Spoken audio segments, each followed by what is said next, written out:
काऊर्णमुक्कारम्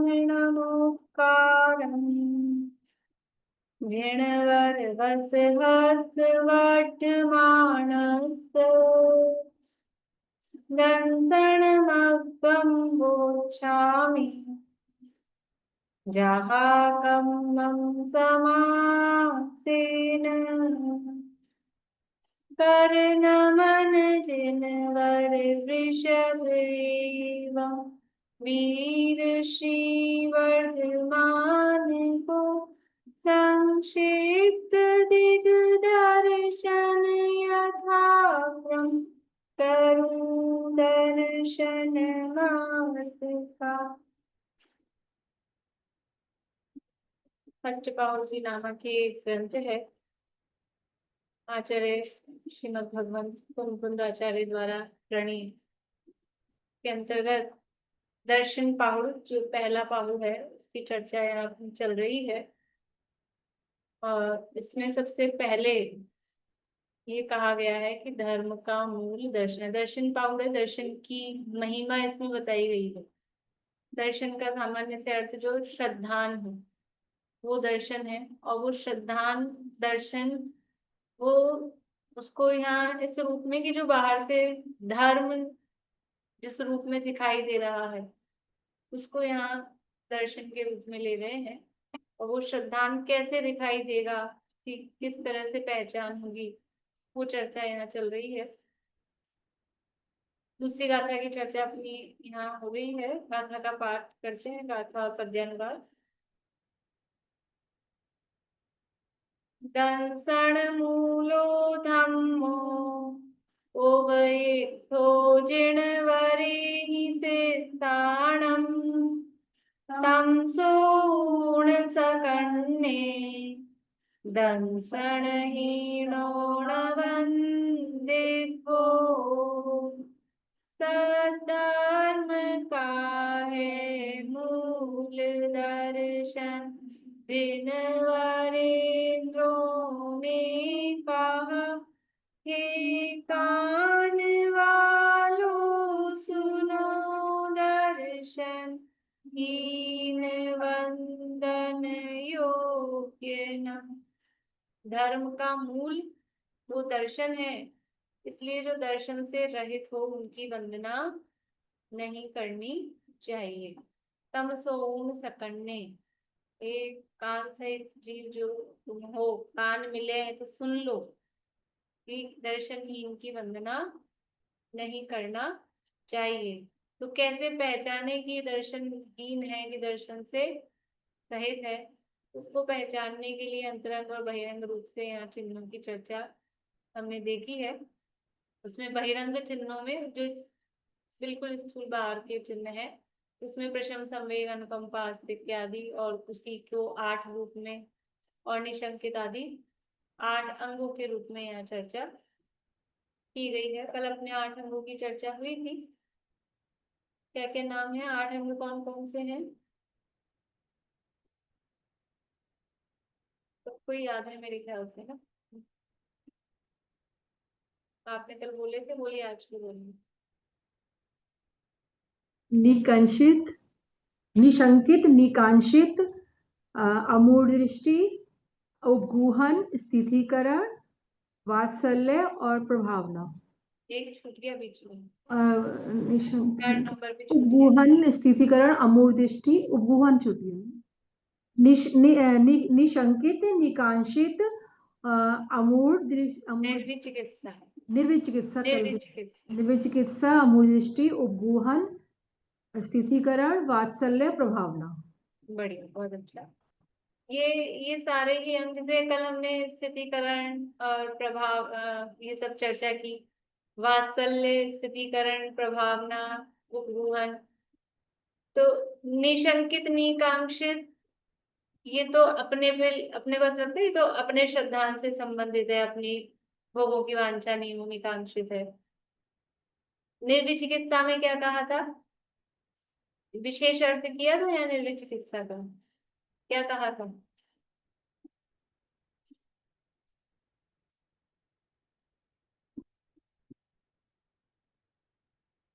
बोलो पावन। वहाँ पे पर्याय के आधार पे अपने को मानना या द्रव्य है सब है। और कोई? राग द्वेष के जो परिणाम है इनके प्रति भी गिलानी नहीं करना, ये भी बताया था हाँ ना। हाँ, बढ़िया। बोलिए निशान की।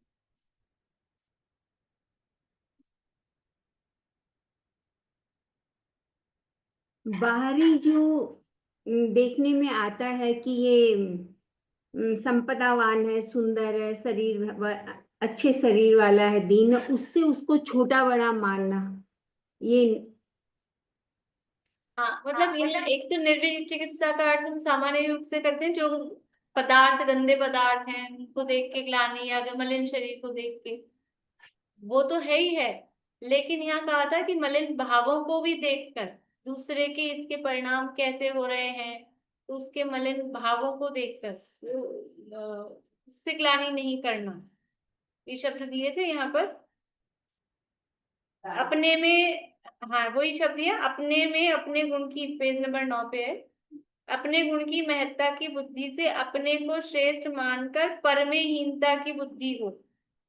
दूसरे को हीन मानना, ये इसके कैसे भाव हो रहे हैं, कैसे परिणाम हो रहे हैं, तो दूसरे के हीन परिणामों को देखकर उससे ग्लानि नहीं करना। यानी हीन पदार्थ तो वो पुद्गल है वास्तव में, लेकिन यहाँ निर्विचिकित्सा किससे कहा है कि भावों से भी विचिकित्सा नहीं करना, वो निर्विचिकित्सा। इसी तरह से उपगूहन में तो अमूर्त दृष्टि में तो ये बताया ही है, सच्चे देवशास्त्र गुरु के प्रति श्रद्धा वाली बात। फिर उपगूहन में उपग्रहण आ जाता है, स्वयं के लिए निज गुण गुणों का विकास करना, वो उपगूहन। स्थितिकरण में भी हमने जैसे देखते हैं, दूसरे को धर्म से कोई च्युत हो रहा है, उसको धर्म में स्थित करना।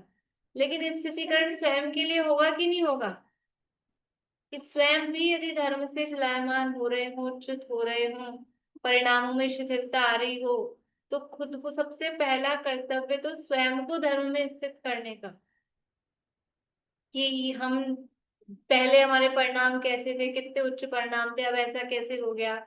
और कभी कोई ऐसी बात हो कि ऐसा लगे, मान लो कि जब से आपने कुछ धर्म के नाम पे पढ़ना सुनना स्वाध्याय पूजन पाठ कुछ स्टार्ट किया हो, और तब से ऐसा हो रहा हो कि कुछ घर में अशुभ अशुभ हो रहा हो, ऐसा भी हो सकता है। ऐसा हो सकता है ना, ऐसे कुछ लोग बोलते हैं जब से इस मकान में आए हैं तब से ये गड़बड़ हो गई, वो गड़बड़ हो गई, ये मकान कैसा है, अशुभ है, अच्छा नहीं है। तो ऐसे ही जब से हमने ये पूजन पाठ करना चालू किया है, तब से हमारा ये बीमार रहता है, ये ऐसा हो गया है, इनका मरण हो गया है, कुछ भी। तो ऐसा ना लगे कि धर्म में हम लगे इसलिए ये यही हमारे लिए अनुकूल नहीं है, तो ऐसा सोच के धर्म मार्ग से च्युत हो जाए। अथवा ये तो बहुत समझ लो ऐसा तो कोई नहीं करता होगा, ऐसा लगता है, लेकिन और भी कुछ काम ऐसे हो सकते हैं कि हमने ज्यादा व्रत उपवास कर रहे हैं, ज्यादा धर्म कर रहे हैं, इस चक्कर में शरीर में ये बीमारी हो गई है, ये शिथिलता आ गई है, ऐसा ऐसा विचार अगर आता है तो भी वो अस्थितीकरण हो रहा है उस समय भी अपने को, कि ये शरीर का वर्णमन शरीर में है। मुनिराज व्रत उपवास करते करते भी उग्र तप और उग्र उग्र तप और दीप्त तप वो व्रत उपवास करते हैं, शरीर में और बल बल आता रहता है, इसलिए इसका कोई इससे संबंध नहीं है, ऐसा हमको निर्णय होना चाहिए। बोलिए। मतलब स्वयं के परिणामों को ऊर्ध्व रखना। हाँ, स्वयं के परिणामों को ऊंचा रखना। सोच सकते हैं हमारे इससे ज्यादा बीमारी आने वाली। हाँ, धर्म जिससे कम में आदमी। हाँ, मान लो धर्म में लगे और प्रतिकूलताएं आ रही हैं, तो कहने वाले कह भी देते हैं और करो धर्म, ये तुम्हारे धर्म में करने का फल आ रहा है ये। तो ये भी तो सोच सकते हैं पॉजिटिव, क्या सोच कि हमारा इसका उदय कितना भयंकर आने वाला था, कि अब हम धर्म में लगे हैं तब जाके ये जो दिख रहा है ये बहुत हल्का होके आ रहा है, जो भी कोई प्रतिकूलता दिख रही है। तो इस तरह से यानी कुछ भी करके धर्म पे दोष नहीं लगाना, मतलब हमारे साथ अगर कोई प्रतिकूलता बन रही है तो उसका कारण हम धर्म को माने, ऐसा नहीं। इन चार दोस्तों की एक छोटी सी मतलब कहानी आती है दृष्टांत के रूप में। चारों थे, मतलब एक धर्मात्मा का, तीनों के बाहर छोटी सी पिक्चर वगैरह थी। वो पिक्चर आके तो भी अपना मंदिर आता था। एक दिन ये तीनों देख रहे थे कुछ थे, और मंदिर से आकर ठोकर लग के उसके गिर गया। तो महाराज जी के पास कौन से दर्शन करने इससे महाराज जी ऐसा क्यों होता, जैसे रोज मंदिर आकर सब करता। आज तेरा फांसी का उदय था, लेकिन होकर से निकल गया तेरा, ऐसा कर्म का संक्रमण हो जाता है दर्शन करने से। मैं फिर उन दोस्तों को जाके समझा बढ़िया। आप लोग आई आवाज अभी? नहीं आती, नहीं आई? नहीं आती। अच्छा, आपको भी नहीं आती। वो एक इस तरह की कहानी मिलती ना, दो दोस्त थे, एक तो मंदिर जाता था और एक पिक्चर देखने जाता था। तो वो जो मंदिर जाता था उसको वो ठोकर लगी, थोड़ा सा समझ लो लग गई चोट वोट, और जो पिक्चर देखने गया उसको रुपयों की थैली मिल गई। और तो वो बोला देखो मैं तो पिक्चर देखने जा रहा था, फिर भी मेरे को तो थैली मिल गई, और तू मंदिर गया फिर भी तेरे लग गई है, एक्सीडेंट हो गया है। तो दोनों गए महाराज जी के पास पूछने भी ऐसा कैसे हो गया। तो बताया कि इसको तो फांसी की सजा ऐसी, मतलब इसका तो मरण जैसा ही होने वाला था, फिर भी धर्म करता है, मंदिर जाता है, तो ये ठोकर लग के ही, जरा बहुत थोड़ी बहुत चोट लग के ही ये बच गया। और इसको तो संपदा मिलने वाली थी, राज्य मिलने वाला था, और ये अशुभ में पाप में लग लग के इसने अपना इतना आकर्षण किया कि वो बस एक थैली मिल गई, हो गया। तो ये मतलब ऐसे उदाहरण आता है इस तरह से, मतलब ये सोच, मतलब ऐसा ही होता है वास्तव में। हमको लग रहा है धर्मात्मा है फिर भी इतने उपसर्ग आ रहे हैं, इतनी परेशानी आ रही, कि अगर ये धर्म नहीं करते तो जाने क्या होता, किस तरह के वो कर्म थे, किस तरह से वो उदय में आते। तो अपने को मतलब किसी भी तरह से यदि हमारे परिणाम धर्म में शिथिल हो रहे हैं, तो अपने को धर्म में स्थित करना ये हमारा पहला कर्तव्य है। दूसरे को तो बाद में करेंगे, अपने को धर्म में स्थित करना ये पहला कर्तव्य है। बोलिए आशा। हाँ, तो जैसे इस तरह की बात है, तो धर्म में अपने आप को स्थित करना, मतलब धर्म में स्थित करने का मतलब क्या? पाठ करना या बहुत माला फेरना या क्या करना? बहुत अच्छा प्रश्न है आपका। धर्म में स्थित करने का मतलब क्या? तो जिस तरह के धर्म से हम च्युत हो रहे हैं, निश्चय धर्म, व्यवहार धर्म, इन सबको भी धर्म कहते हैं ना, पूजा पाठ व्रत उपवास, इनको भी धर्म जैसे कहते अपने हैं, को कोई कषाय के स्वाध्याय उदाहरण को भी देते हैं। धर्म कहते हैं। कई बार अपन गुस्सा नहीं करना चाहते, गुस्सा आ गया, बिना अपन चाहते नहीं है, जानते हैं परिणाम भी, पर एट दैट पॉइंट आ गया, कोई भी आपने वो कषाय आ गई। या अभी जैसे किसी ने, कईयों ने उपवास किए, फिर लगता है अरे ही वाज डायबिटिक, उसको शुगर की कमी हो गई, इसलिए खत्म हो गए। ऐसा कई बार हुआ कि उपवास के दूसरे दिन चले, फिर अपन भी कहते हैं हाँ भाई ऐसे नहीं करना चाहिए था, शुगर कम हो गई है, इस तरह के नहीं करने चाहिए। तो अब इसमें आप कैसे हाँ, स्थिति तो करना? उस समय ये, इसलिए असली धर्म क्या है? देखो, असली धर्म ये बाहर की क्रिया में नहीं है कि हमने उपवास किया तो धर्म हो गया, और हमने भोजन कर लिया तो धर्म नहीं हुआ। लेकिन इसका अपन ने नाम, किसी के बारे में ऐसा सोच लिया तो?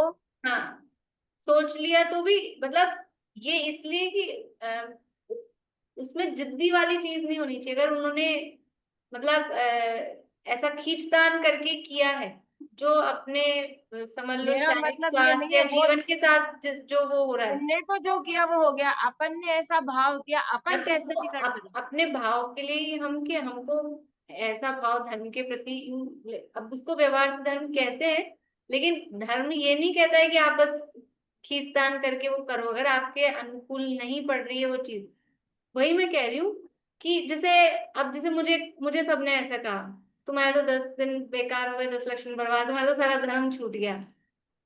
सबको ऐसा लगता ही है, कहने वाला कहते ही तुम्हारा तो धर्म छूट गया, तुम तो मंदिर ही नहीं गई है, ऐसा ऐसा ऐसा हो गया।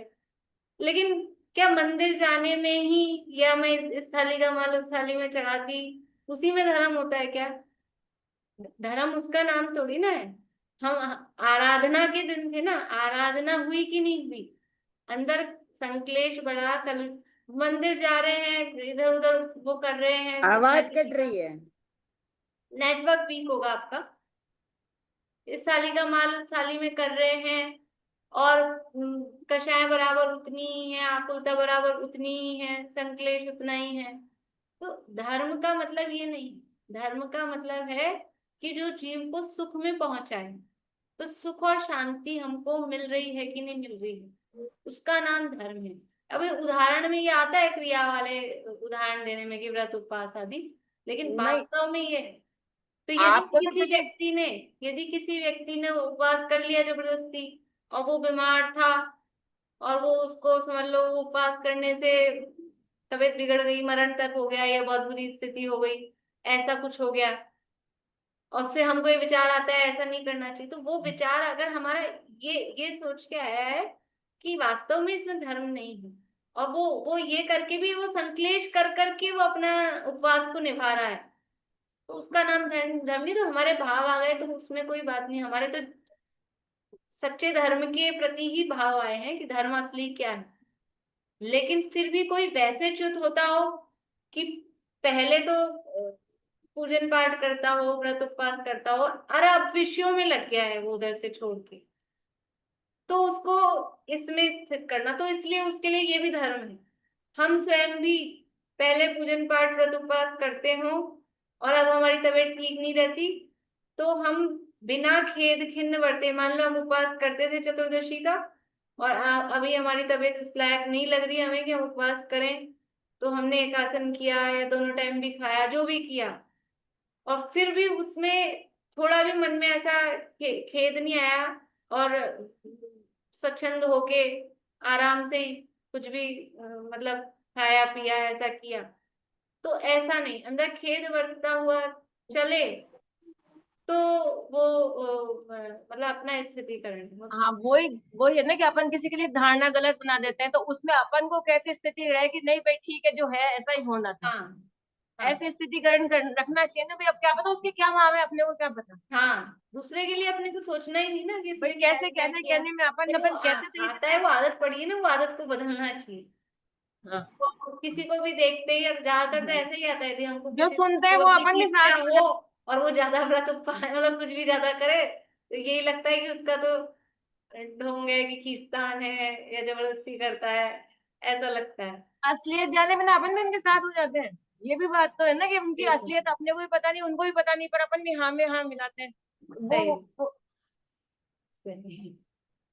तो इसलिए मेरे को तो इतना सा बताना था इस स्थितिकरण में कि अपने को अपना भी मतलब स्वयं को भी हमको धर्म में स्थित, और धर्म किस पहले धर्म की परिभाषा हमको आनी चाहिए। हाँ। इसीलिए रत्न शाक्ताचार्य में सबसे पहले धर्म की परिभाषा बताई है कि जो जीव को दुख से निकालकर सुख में पहुंचाए। अभी उत्तम सुख में पहुंचाने की बात तो दूर है, यहाँ मतलब बाहरी सुख भी नहीं हो रहा है, आकुलता परेशानी तकलीफ वो हो रही है, तो धर्म कैसे हो सकता है? वो धर्म नहीं हो सकता। अपने परिणामों में शांति बनी रहे, और धर्म कहीं क्रिया का करने का या इसी का नाम धर्म नहीं है। अच्छा बताओ, भोग भूमि के जीव धर्म करते होंगे कि नहीं करते होंगे? भोग भूमि में सम्यक दर्शन प्रकट हो जाता है कि नहीं? हो सकता है कि नहीं? भोग भूमि में कंफ्यूजन है क्या? तो सबकी गर्दनें नहीं हिल रही होता है, हो जाता है, तो बिना मंदिर जाए हो जाता है क्या उनको सम्यक दर्शन? बिना मंदिर जाए सम्यक दर्शन हो सकता है कि नहीं? वहां मंदिर नहीं होते हैं, भोग भूमि में वहां मंदिर नहीं होते हैं, फिर धर्म क्या करते होंगे? बिना मंदिर के धर्म कैसे करेंगे हमको लगता है मंदिर में जाके ही धर्म होता है। अरे धर्म कोई क्षेत्र में नहीं है, और धर्म उनके किस संदेश क्षेत्र परिणाम भी में। नहीं होते होंगे ना। हाँ वैसे नॉर्मली संकलेश नहीं होते हैं, वो सब वैसे रहते हैं। और धर्म किसी क्षेत्र का नाम नहीं, धर्म इस क्षेत्र में होता है, यहाँ अपने घट में, अपने अंतर में, यहाँ धर्म मोक्ष भी है। फिर तो कोई नहीं, मंदिर निसर्गज की जरूरत नहीं है, मुनिराज भी चांद ऋषिधारी पहुंच जाते हैं, निसर्गज की आवश्यकता नहीं। लेकिन अपन ये कंपलसरी लगा दो कि मंदिर गए बिना समय दर्शन हो ही नहीं सकता, लेकिन ये उनके लिए तो ठीक है। नारकियों को होता है कि नहीं होता है समय दर्शन? वो मंदिर जाते हैं, मंदिर जाते हैं, नरकों में मंदिर है ना, इन नरकों में नहीं मंदिर, भवनवासियों के भवनों में नारकी नहीं जा पाते हैं। लेकिन अब अपन बोले वो भी तो कर लेते हैं बिना मंदिर जाए, हम भी मंदिर नहीं जाएंगे सम्यक दर्शन प्रकट कर लेंगे, ऐसा नहीं चलेगा, ऐसा नहीं चलेगा। ठीक है ना? चलिए, अपने में भी अगर ऐसी स्थिति हो, अशक्त अवस्था हो, अशक्त अवस्था हो, तो हो सकता है, कोई कोई उसमें दिक्कत नहीं है अगर अशक्त अवस्था है। लेकिन आप समर्थ हो, मंदिर भी है, समर्थ भी हो, और चला के अपने समझ लो कमाई धंधे के लिए ऐसी जगह जाके रह रहे हैं कि वहां मंदिर नहीं है, और फिर कहें कि बिना मंदिर के हमको सम्यक दर्शन हो जाएगा, फिर नहीं, वो स्वच्छंदता। चलिए, तो यहाँ एक प्रश्न दिया है पेज नंबर 12 पे।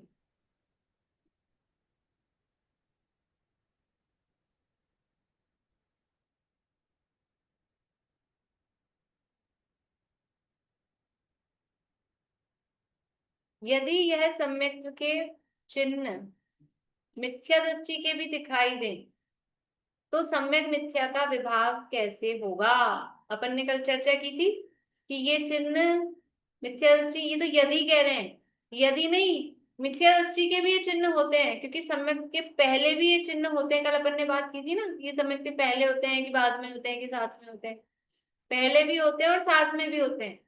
तो कह रहे मिथ्या दृष्टि के भी ये चिन्ह दिखाई दे रहे हैं, हमको कैसे पता चलेगा अब इसके दर्शन सहित है कि नहीं है? फिर कैसे सम्यक मिथ्या का निर्णय करेंगे कि ये सम्यक दृष्टि है कि मिथ्या दृष्टि है? देखिए जवाब क्या दे रहे हैं।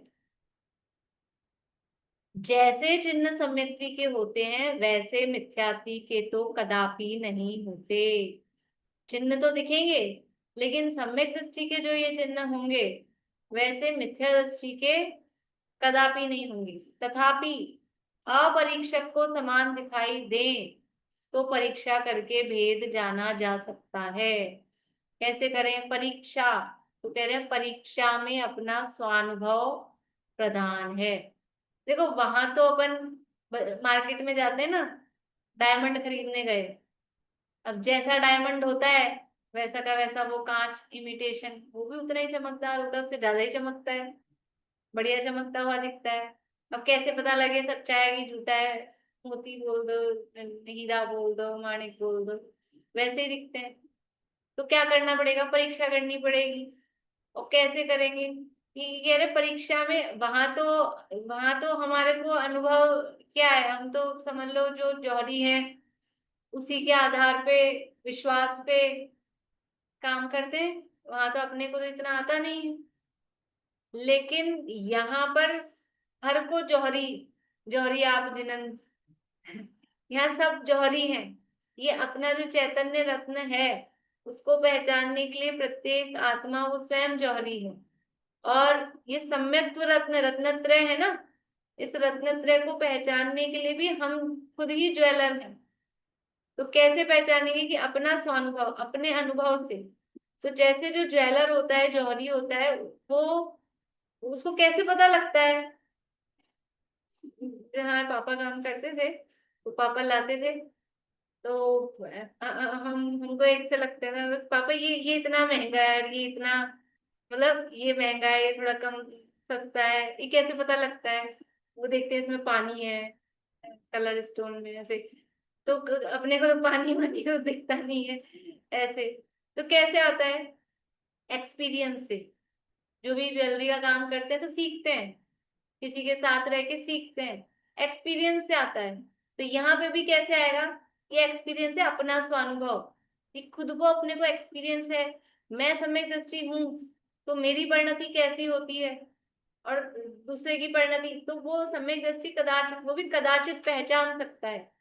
100% पहचान ही ले ऐसा कोई नियम नहीं है, लेकिन कदाचित पहचान सकता है। तो अपना स्वानुभव उसमें प्रधान रहता है। सर्वज्ञ के आगम में जैसा आत्मा का अनुभव होना कहा है वैसा स्वयं को हो, तो उसके होने से अपनी वचन काय की प्रवृत्ति भी तदनुसार होती है। उस प्रवृत्ति के अनुसार अन्य की भी वचन काय की प्रवृत्ति पहचानी जाती है। यदि अपने को हुआ है तो अपनी परिणति कैसी है उसके आधार पर दूसरे की परिणति को भी पहचाना जाता है। इस प्रकार परीक्षा करने से विभाग होते हैं तथा यह व्यवहार मार्ग है। इसलिए व्यवहारी छद्मस्त जीवों के अपने ज्ञान के अनुसार प्रवृत्ति है, यथार्थ तो सर्वज्ञ देव जानते हैं। ये कहा कि वैसे तो जो स्वयं सम्यक दृष्टि है तो अपनी परिणति के आधार पे दूसरे की परिणति को मिलान करके उसका निर्णय वो कर सकता है, लेकिन फिर भी कह रहे हैं वो व्यवहार है, कोई जरूरी नहीं है 100% वो कर ही पाए दूसरे को कि ये सम्यक दृष्टि है कि मिथ्या दृष्टि है। तो वो तो व्यवहार के अपने ज्ञान के अनुसार जितना वो कर पाता है। कदाचित जिसे जो उसके लिए आता है ना द्रव्यलिंगी है, कैसा कैसी परिणति है उसकी, चमड़ी उखेड़ उधेड़ के नमक मिर्च बुरक दे तो भी क्रोध बाहर में करना तो दूर, आंख का कोना भी लाल नहीं हो, पूरी आंख लाल होने की बात भी बहुत दूर। तो इतनी मंद कषाय दिखती है तो कदाचित नहीं भी पहचान पाएगी ये मिथ्या दृष्टि है, कोई छदमस्त जीव नहीं भी पहचान पाए। असलियत तो वास्तविकता तो केवली भगवान ही जानते हैं, यथार्थ तो सर्वज्ञ देव जानते हैं। व्यवहारी को सर्वज्ञ ने व्यवहार का ही आश्रय बताया है। व्यवहारी को यानी कौन है व्यवहारी? एक वो अपन ने पढ़ी थी बनारसी दास जी की, शायद उपादान निमित्त तीन है ना मोक्ष और प्रकाशक के, एक तो रसगुण चुट्टी है, एक उपादान निमित्त चुट्टी है, एक परमार्थ वचनिका। मेरे को ध्यान नहीं आ रहा, परमार्थ वचनिका में है शायद। व्यवहार की हद 14वें गुणस्थान पर्यंत जानना, ये लाइन है उसमें। तो व्यवहारी कौन है? जो संसारी है वो व्यवहारी है। व्यवहारी सो संसारी और संसारी सो व्यवहारी। तो संसार कहाँ तक है? 14वें गुणस्थान तक है। तो व्यवहार की हद 14वें गुणस्थान भी उसमें लाइन दी है, मतलब तब तक वो व्यवहार चलता है, व्यवहार कहा जाएगा। तो कह रहे हैं व्यवहारी को, पर वहां ऐसा व्यवहार नहीं है 13वें 14वें में, लेकिन वहां तक संसार है ना, अभी 14वें गुणस्थान वर्ती, वरना फिर सिद्ध होने की जरूरत क्या थी अलग से? वो संसारी, तो जो संसारी है वो व्यवहारी कहलाता है। तो व्यवहारी को सर्वज्ञ देव ने व्यवहार का ही आश्रय बताया। अपन तो अपने जैसे व्यवहारी भी समझो, जो व्यवहार में प्रवर्तन कर रहे हैं, अभी 6ठे 7वें गुणस्थान तक भी समझो, तो वो उनको व्यवहार का ही आश्रय है। खुद हम व्यवहारी हैं, तो व्यवहार की जो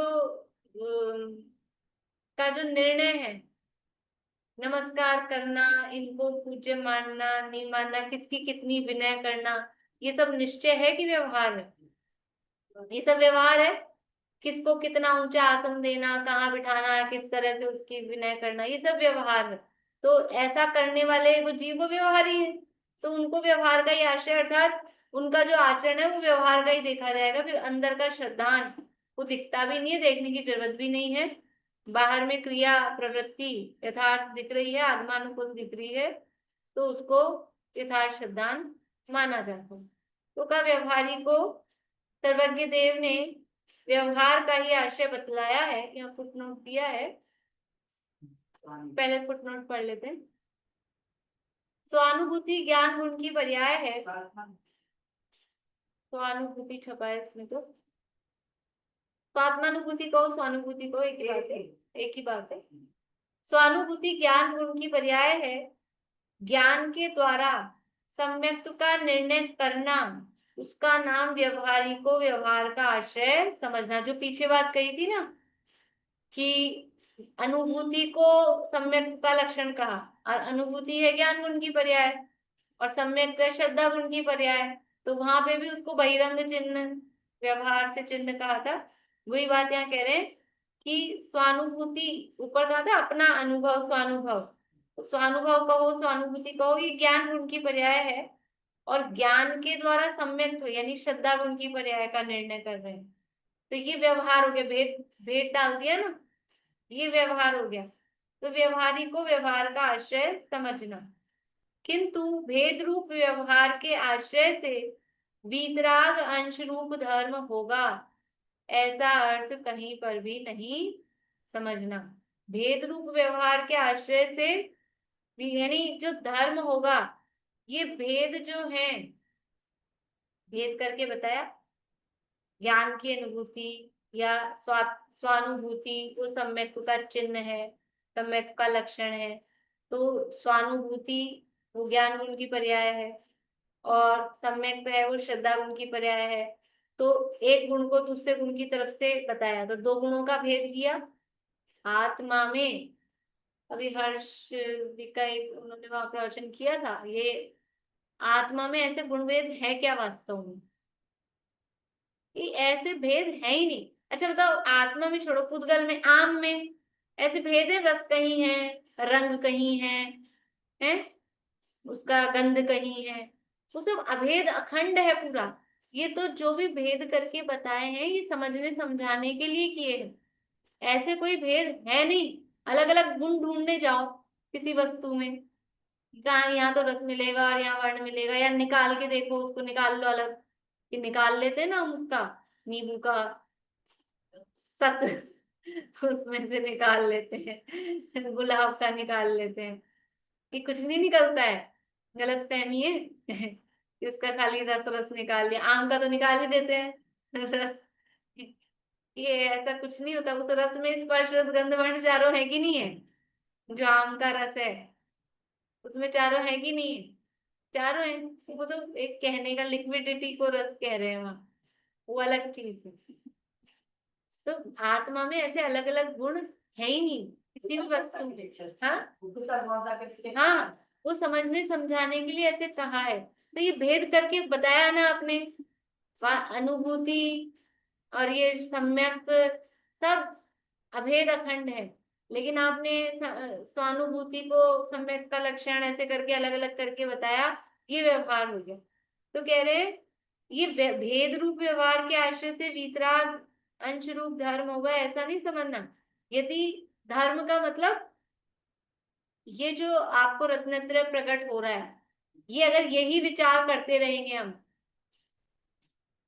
आत्मा में ज्ञान है, दर्शन है, चारित्र है, सुख है, अलग अलग से ज्ञान स्वरूप हो हम, फिर दर्शन स्वरूप हो हम, फिर सम्यक रत्नत्रय स्वरूप हो हम, ये अलग अलग ये भेद करके विचार करेंगे, अनुभव होता है क्या उस समय? कि केवल ये विकल्प ही चलते रहते हैं? ये जिस समय अनुभव होता है उस समय ये कोई भेद कोई विकल्प नहीं दिखाई देते हैं, ये विकल्प नहीं होते हैं निर्विकल्प अनुभूति में, कही रहे निर्विकल्प अनुभूति, उस समय कोई भेद दिखाई नहीं देते हैं। तो है ही नहीं ना, वस्तु में दिखाई कहाँ से देंगे? वास्तव में वस्तु में भेद नहीं है, और जब वस्तु का हम अनुभव कर रहे हैं, उसको फील कर रहे हैं, तो उसमें है ही नहीं भेद। इसलिए वो अभेद अखंड वस्तु की अनुभूति वो अभेद अखंड रूप से ही होती है, निर्विकल्प रूप से ही होती है। और ये भेद कर करके समझने के लिए करते हैं, तो उस समय अनुभूति नहीं है या नहीं है? तो वो उदाहरण देते हैं, समझ लो शिकंजी का ले लो कि ठंडाई का ले लो, उसमें सब अभेद अखंड है। कहाँ भेद है? ठंडाई में 10-20 चीजें मिलाई है, कहीं भेद है? कहीं भेद नहीं है। और जब भेद करके बोलते हैं, कहते हैं, तो फिर वो स्वाद नहीं रहता है। ये पंखे का ले लो, पंखुड़ियां है कि नहीं है इसमें? ये पंखुड़ियां देखोगे, पंखुड़ियों को देखोगे तो हवा नहीं आएगी, अनुभूति नहीं होगी। और जब हवा आएगी तो पंखुड़ियां नहीं दिखेगी, एक पंखा दिखेगा, बस पंखा है। ये भेद है ही नहीं ना, वो उसका ही पार्ट, वही उस रूप ही है, उसके बिना पंखा क्या है? पंखा किसका नाम है? इस वाली लीफ का नाम पंखा है, इस वाली लीफ का नाम पंखा है, कि बीच वाले गोले का नाम पंखा है? किसका नाम पंखा है? ये पूरी अभेद है बस। स्वानुभूति ज्ञान गुण की पर्याय है, ज्ञान के द्वारा सम्यक का निर्णय करना, उसका नाम व्यवहारी को व्यवहार का आश्रय समझना।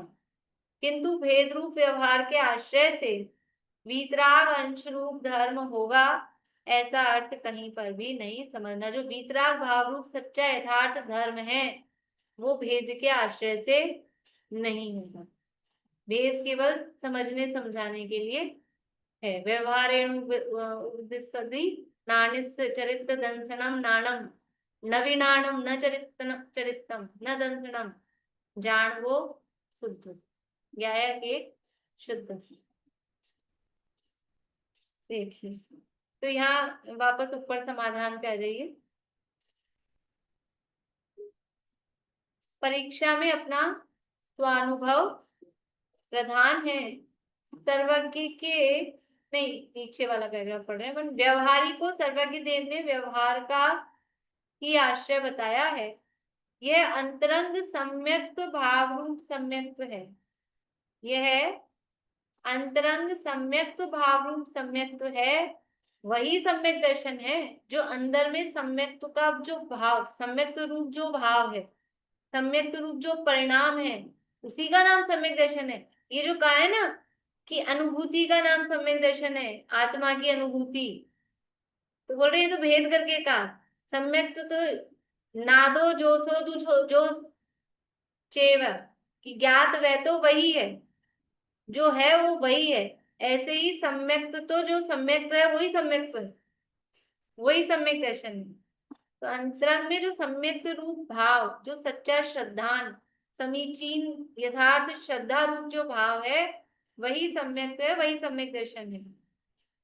बाह्य दर्शन व्रत समिति गुप्ति चारित्र और तप सहित 28 मूल गुण सहित नग्न दिगंबर मुद्रा उसकी मूर्ति है, उसे जिन दर्शन कहते हैं। और बाहर में सम्यक दर्शन क्या है कि व्रत समिति गुप्ति चारित्र तप आदि ये 28 मूल गुण सहित जो नग्न दिगंबर मुनिराज है, नग्न दिगंबर मुद्रा जिसकी मूर्ति है, उसे जिन दर्शन कहते हैं। इस प्रकार धर्म का मूल सम्यक दर्शन जानकर जो सम्यक दर्शन रहित हैं, उनके वंदन पूजन का निषेध किया है।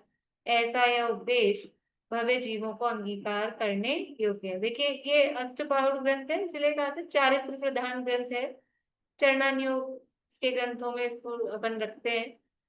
यहाँ दर्शन का अर्थ क्या कर रहे हैं, यहाँ दर्शन का अर्थ कर रहे हैं नग्न दिगंबर मुद्रा, वो जिन उससे जिन दर्शन कह रहे हैं, वो उसकी मूर्ति है, धर्म की मूर्ति। पीछे भी लाइन दी थी, धर्म की मूर्ति जो दिखाई दे, ये रहा पेज नंबर 4 पे, धर्म की मूर्ति दिखाई दे वह दर्शन है। ये दर्शन का थी। अभी बता रहे धर्म की मूर्ति कौन है, कि वो नग्न दिगंबर मुद्रा है ना, वहां बराबर वो व्रत समिति गुप्ति सहित वो दिखाई देती है, वो धर्म की मूर्ति दिखाई दे, उसका नाम दर्शन है, उसे जिन दर्शन कहते हैं।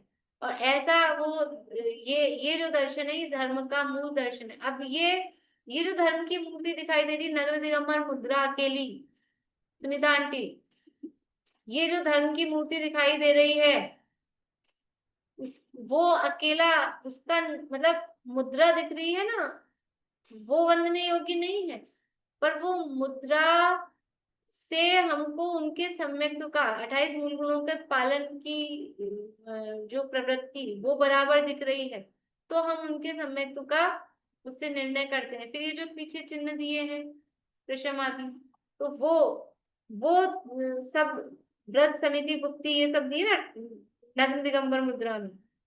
बाह्य दर्शन क्या है, देखो अंदर में दर्शन क्या है, सम्यक तो भाव रूप सम्यक, वो तो अंतरंग दर्शन है जो सम्यक तो भाव है।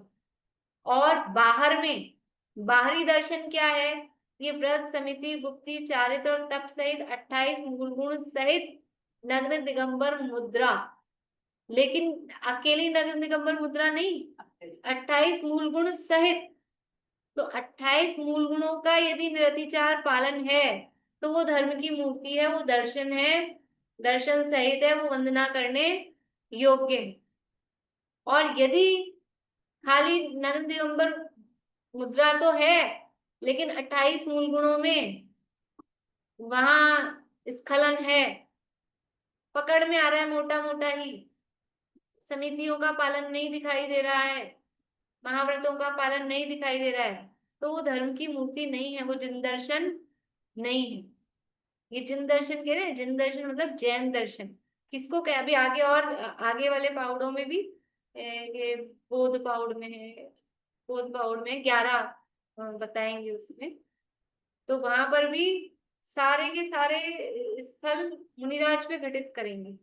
यहाँ जैन दर्शन का मतलब जैन मान्यता, जैन दर्शन बोला ना आपने, जैन दर्शन नहीं है, तो यहाँ जैन दर्शन का मतलब जैन मान्यता, जैन मत। हाँ जैन मान्यता वही। तो वो जो दिखाई दे रही है नग्न दिगंबर मुद्रा 28 मूल गुणों के निरतिचार पालन सहित, उसका नाम जिन दर्शन है। जैसे कि जैन दर्शन क्या है, कि ये है जैन दर्शन, ये चलता फिरता जिन दर्शन है, ये यहाँ पर कह रहे हैं। क्योंकि वंदना पूजने की बात आ रही है, दंसन हीनो न वंदित्वो, वंदना पूजन किसकी होती है, तो वंदना पूजने का व्यवहार वो पंच परमेष्ठी पद में, यानी नग्न दिगंबर मुद्रा से वो वंदन पूजन का व्यवहार चालू होता है, जो पंच परमेष्ठी पद में। इसलिए यहाँ पर दर्शन में नग दिगंबर मुद्रा की बात ली है। सामान्य गृहस्थ है, सम्यक दृष्टि है, चतुर्थ गुण स्थान वर्ती है, उसको वंदने पूजने की बात ही नहीं है, उसकी वंदना होती ही नहीं है। अव्रती की वंदना नहीं होती है, व्रत से ही जीव वंदना योग्य होता है। और व्रतों का धारण है वो महाव्रत, मुख्य रूप से महाव्रतों से होता है। वो पंचम गुण स्थानवर्ती तो बीच की स्थिति है, वहां यथा योग्य है, वहां भी नमोस्तु वाली स्थिति नहीं है, वो वंदना इच्छामी जो भी बोलते हैं वो उस रूप में होता है। एक मिनट शांति, बोलिए आशा। वो जो अपन ने श्रावकाचार श्रावकाचार में पढ़ा न धर्मो धार्मिक के बिना, तो वहां भी धार्मिक है मुनि के लिए ही लेना है ना। धार्मिक का जो वर्ड है वो वहाँ मुनि के लिए लेना है या सम्यक दृष्टि के लिए नहीं, लेना है? वहां सम्यक दृष्टि। हाँ, तो धार्मिक का मतलब है जो धर्मात्मा है, वो सम्यक दृष्टि भी आता है। बोलिए निशांति। तो ये मूल गाथा में जो शब्द है ना, दंसन हीनो न वंदिवो, तो यहाँ पे भी वही बात आएगी फिर। हाँ, वहाँ यहाँ पर भी मतलब दंसनहीनो न वंदित्वो का अर्थ वही है, दर्शनहीन की वंदना नहीं करनी चाहिए, यानी ये जो वंदना रूप बाहर में जो नमस्कार आदि है तो मुनिराज की मुख्यता से ही है। और पहली लाइन में जो शब्द दंसन मूलो धम्मो, यहाँ श्रद्धान लेना है। हाँ दूसरी लाइन में वो बात आ गई और पहली लाइन में श्रद्धान लेना है। हाँ, चलिए इस तरह से ये गाथा यहाँ पूर्ण हुई है। कल शांति का बोलो। ये बोल रही हूँ, गाथा में ऊपर जो कहा है ना दंसन मूलो धम्मो, तो वहां दर्शन मतलब श्रद्धा, और फिर लास्ट वर्ड का है दंसन हीनो न वंदित्वो। ये जो दिया ना, तो यहाँ दर्शनहीन का मतलब श्रद्धान से रहित, लेकिन वो दर्शनहीन का मतलब ये जो धर्म की मूर्ति में अगर यही बाहरी में ही वो कमी दिखाई देती, मतलब निश्चय व्यवहार दोनों का सुमेल इसमें दिया है। श्रद्धान धर्म का मूल है, ये तो निश्चय श्रद्धान की बात है, लेकिन जब वंदना करने वाली बात आएगी तो वंदना किस श्रद्धान, क्या श्रद्धान तो आपको दिखेगा नहीं, तो वंदना के लिए क्या पहचान करेंगे, तो वो बाहरी दर्शन, तो वो धर्म की मूर्ति बाहर में जो दिखाई देगी, तो उसके लिए इतने सारे पहचान के अलग अलग स्टेप्स यहाँ बताए थे, प्रशम संवेग अनुकंपा अस्तिक निशंकित आदि। और अब यहाँ आके तो कह ही दिया कि जो निराज 28 मूल गुणों का पालन करने वाले हैं वो जिन दर्शन है, वो वंदना के योग्य है, और वंदना के योग्य नहीं। चलिए जिनवाणी स्तुति करते हैं। मतलब ये वही बात हो गई कि बाहरी आचरण है तो अंदर सम्यक दर्शन हो सकता है, पर यदि बाहरी आचरण ही नहीं है तो फिर सम्यक दर्शन कहाँ? हाँ हाँ, और जो ये बात कहती है ना व्यवहारी जीवों को व्यवहार का ही आश्रय बताया, तो वो तो निश्चय परम इसका अर्थ किया है, लेकिन वो जो अर्थ अपन ने किया कि वंदना करना कराना ये व्यवहार है, तो वो व्यवहार से ही, अगर बाहर में 28 मूल गुणों का पालन, ये आचरण सही है, तो उसकी वंदना करने योग्य है। और यदि चतुर्थ गुण स्थानवर्ती के वहां वंदना की बात नहीं है, लेकिन हमको ये देखना हो कि इसको हम सम्यक दृष्टि माने कि नहीं माने या उस रूप में, तो यदि बाहर में प्रशम संवेग अनुकंपा आस्तिक के निशंकित आदि ये बाहर में दिखते हैं, तो और समझ लो सच्चे देव शास्त्र का श्रद्धांत यथार्थ दिखता है, तो उस रूप में उसको व्यवहार से सम्यक दृष्टि कहते हैं, कहा जा सकता है ऐसे। बोलो पारो। भाभी दोनों में दर्शन का मतलब तो सम्यक दर्शन ही है ना। हाँ, दर्शन का अर्थ श्रद्धा नहीं है। तो निशांती क्या कहना चाह रहे हैं, मैं समझ नहीं पाई। निशांटी वो वर्ड मतलब उससे लगा रहे हैं कि दंसण मूलो धम्मो, तो वो श्रद्धान धर्म का मूल है, और दंसण हीनो न वंदित्वो, तो जो श्रद्धान से रहित है उसकी वंदना नहीं करनी चाहिए, ये सिंपल अर्थ है। लेकिन वो दंसण हीनो न वंदित्वो, तो ये कह रहे हैं वंदना की बात है वो मुनि दशा के आधार पर ही है, तो इसलिए यहाँ पे वो बाहर में मुनि दशा जिन जिन दर्शन का है ना, इसलिए उसकी वंदना नहीं करना चाहिए।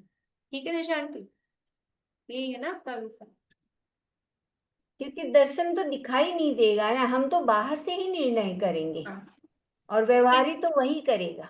और वहां वहां ये कह रहे दर्शनहीन की वंदना नहीं करनी चाहिए, कह तो यही रहे श्रद्धान से जो रहित है उसकी वंदना नहीं करनी चाहिए, लेकिन अब वो श्रद्धान से रहित को पहचानने के लिए यहाँ पर वो बाहरी श्रद्धांजलि का। मैं बचपन में सुना करती थी, बोला हम लोग तो पीछे कमंडल को नमोस्तु करते हैं, तो इसके पीछे यही लॉजिक है बोलने का। हम्म।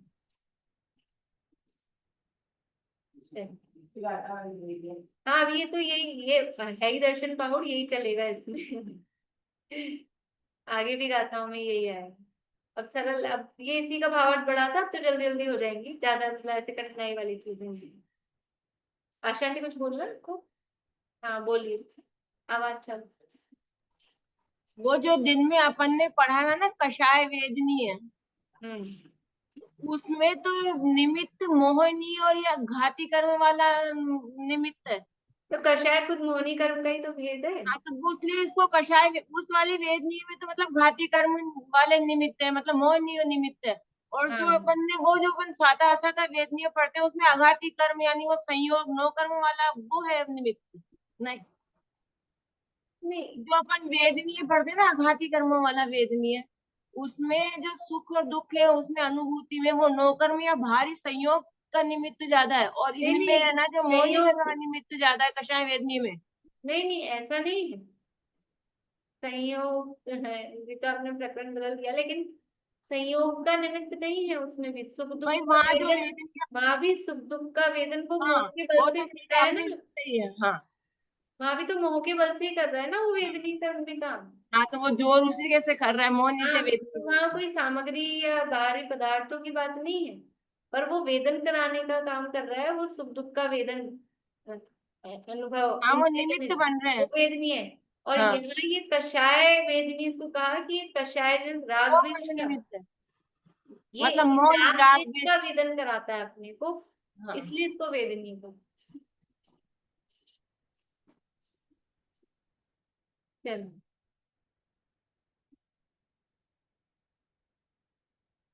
पर में नहीं कर तुझको भासता कुछ भी, अधिकार भी दिखे नहीं जग में, हरे कुछ भी निज अंत रंग में ही दिखे, प्रभुता मुझे मेरी, मेरे ग्रंथता की भावना, अब हो सफल मेरी, पीते अहो आराधना है हर घड़ी में।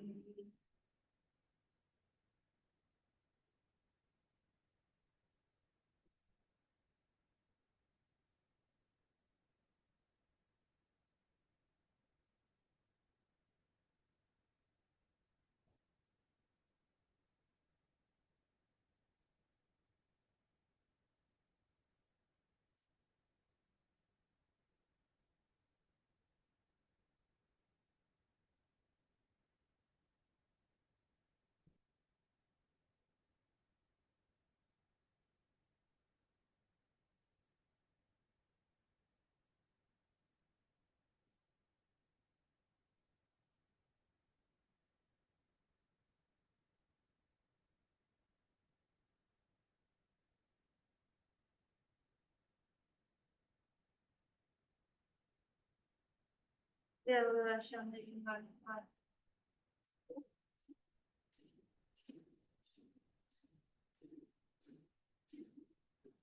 श्री